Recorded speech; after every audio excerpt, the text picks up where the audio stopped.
Sun Risers Hyderabad captain Australia team సారథి Pat Cummins కు తిరిగిలేదు. గతేడాదిగా కెప్టెన్ గా అతను అసాధారణ విజయాలు అందుకున్నాడు.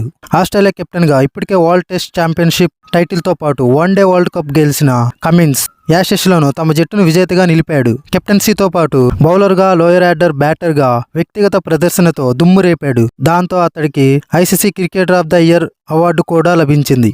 ఈ ప్రదర్శనతోనే సన్ రైజర్స్ హైదరాబాద్ కెప్టెన్సీ బాధ్యతలు అందుకున్న కమిన్స్ అసాధారణ సారథ్యంతో జట్టును ప్లే ఆఫ్స్ చేర్చాడు. ఐపీఎల్ టైటిల్ కు మరో 2 అడుగుల దూరంలో నిలిచాడు. గుజరాత్ టైటన్స్ తో ఉప్పల్ వేదికగా గురువారం జరగాల్సిన మ్యాచ్ వర్షం కారణంగా బంతి పడకుండానే రద్దయింది. దాంతో అంపైర్లు ఇరు జట్లకు చెరో పాయింట్ కేటాయించారు. 15 పాయింట్లతో Sunrisers Hyderabad playoff berth ను దక్కించుకుంది. పంజాబ్ కింగ్స్ తో ఆదివారం జరిగే మ్యాచ్ లో సన్ రైజర్స్ విజయం సాధిస్తే టాప్ 2లో నిలిచే అవకాశం ఉంది. అయితే కేకేఆర్ చేతిలో రాజస్థాన్ రాయల్స్ ఓడాల్సి ఉంటుంది.